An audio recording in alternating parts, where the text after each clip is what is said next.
Welcome to my YouTube channel, Road Rider.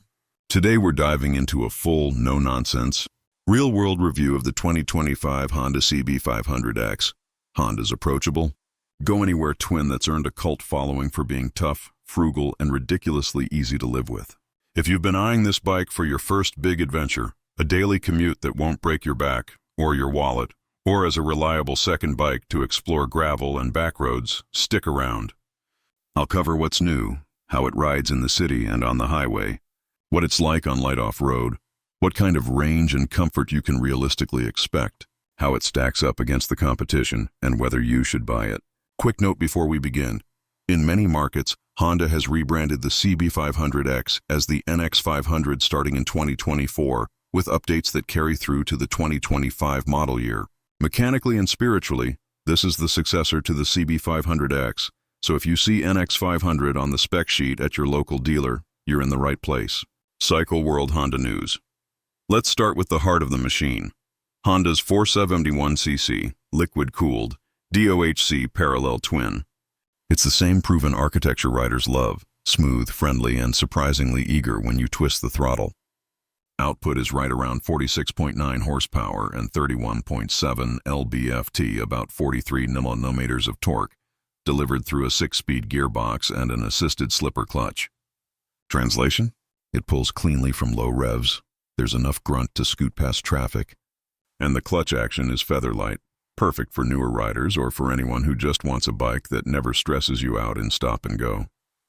Ride Adventure's ADV pulse chassis and geometry are tuned for stability without feeling sleepy. Up front you get a 41mm Showa separate function fork, big piston, SFF-BP, with 5.9 inches of travel, and a ProLink rear shock with 5.3 inches of travel. Dual 296mm front discs with ABS take care of stopping duties, backed by a 240mm rear disc.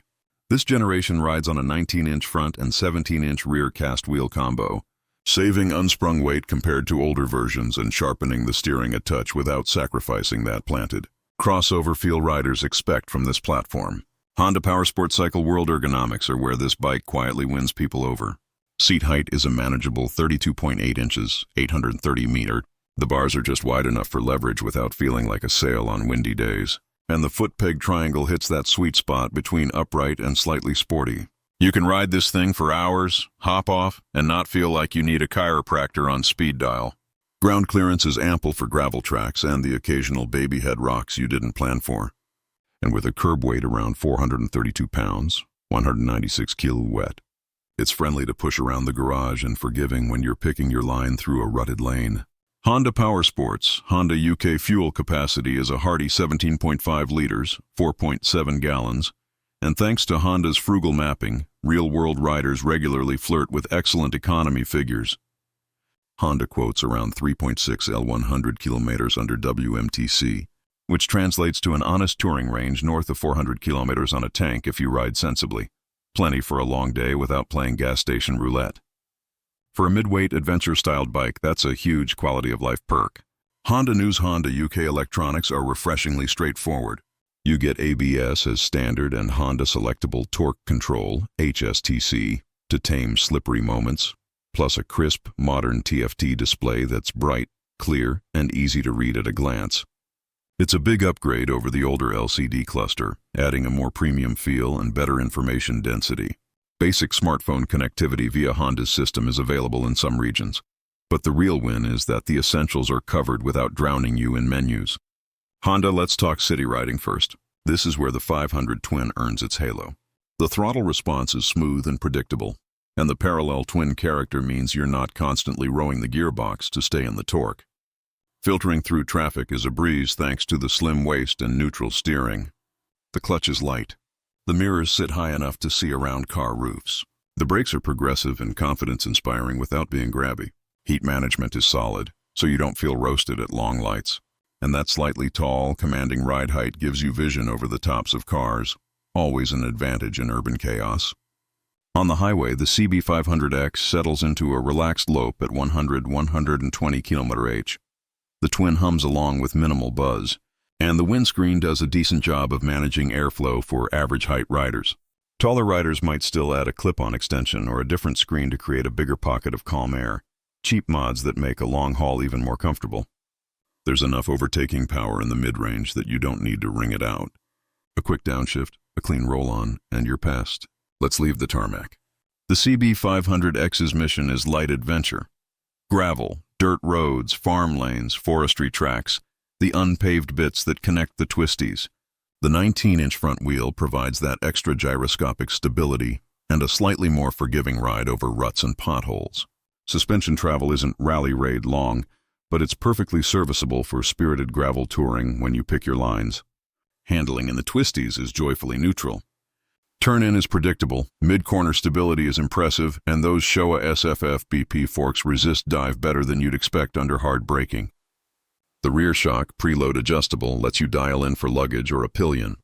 With good rubber, you'll surprise bigger bikes on a tight, bumpy back road because the chassis just works. It communicates without drama, and it forgives clumsy inputs when you're tired late in the day. Comfort and ergonomics are long-mile ready. The seat's shape allows movement fore and aft. The peg position keeps knees relaxed. The bars are vibey only at very specific RPMs, and even then it's mild. The overall riding position gives you that I can do this all day confidence. Braking performance is a highlight on this platform. Earlier CB500X models ran a single front disc, but the current setup uses dual 296mm rotors and 4-piston calipers up front. Bite is strong, feel is excellent, and the system maintains composure when you're fully loaded with luggage on a downhill sweeper. The instrumentation and lighting feel modern.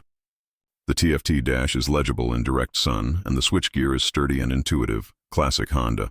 Full LED lighting improves conspicuity and night riding, with a headlight that casts a clean, usable beam.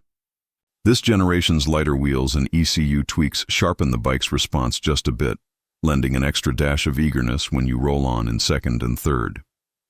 Overall weight is quoted around 432 pounds wet in US trim, which is leaner than the older CB500X figures. And you can feel that when you weave through parking lots or pivot the bike by the grab rail. Handling in the twisties is joyfully neutral.